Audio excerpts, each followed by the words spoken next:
ವೈಷ್ಣೋ ದೇವಿ ದೇಗುಲಕ್ಕೆ ಹೆಲಿಕಾಪ್ಟರ್ ಸೇವೆ ಪುನರಾರಂಭವಾಗಿದೆ. ವೈಷ್ಣೋ ದೇವಿ ದೇಗುಲಕ್ಕೆ ಹೆಲಿಕಾಪ್ಟರ್ ಸೇವೆ ಮತ್ತೆ ಆರಂಭ. ಜಮ್ಮು ಕಾಶ್ಮೀರದ ಐತಿಹಾಸಿಕ ವೈಷ್ಣೋ ದೇವಿ ದೇವಸ್ಥಾನ ಭಕ್ತರು ಮಂದಿರಕ್ಕೆ ಹೋಗೋದಕ್ಕೆ ಹೆಲಿಕಾಪ್ಟರ್ ಸೇವೆಯನ್ನ ಮರು ಆರಂಭಿಸಲಾಗಿದೆ. 7 ದಿನಗಳ ಕಾಲ ಬಂದ್ ಆಗಿತ್ತು ಹೆಲಿಕಾಪ್ಟರ್ ಸೇವೆ.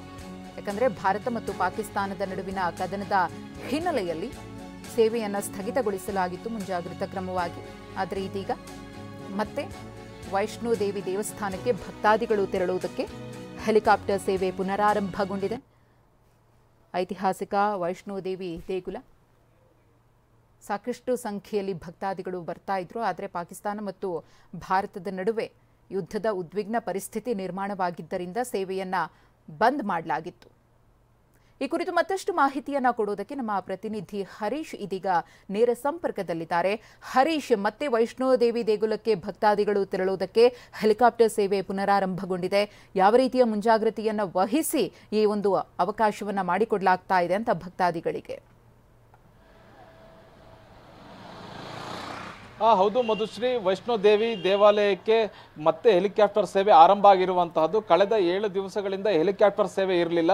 ಮುಖ್ಯವಾಗಿ ಕಟ್ರಾದಲ್ಲಿ ಬರುವಂತಹ ಜಮ್ಮು ಕಾಶ್ಮೀರದ ಕಟ್ರಾದಲ್ಲಿ ಬರುವಂತಹ ತ್ರಿಕೂಟ ಪರ್ವತದಲ್ಲಿ ವೈಷ್ಣೋ ದೇವಿ ನೆಲೆಸಿರುವಂತಹದ್ದು. ಇಲ್ಲಿಗೆ ಲಕ್ಷಾಂತರ ಭಕ್ತರು ಬರ್ತಾರೆ. ಮತ್ತೆ ಬೇರೆ ಬೇರೆ ರಾಜ್ಯಗಳಿಂದಲೂ ಕೂಡ ಭಕ್ತರು ಇಲ್ಲಿಗೆ ಬರ್ತಾರೆ. ಹೆಚ್ಚಿನವರು ಹೆಲಿಕಾಪ್ಟರ್ ಅನ್ನು ಕೂಡ ಬಳಕೆಯನ್ನ ಮಾಡ್ತಾರೆ ಭಕ್ತರು.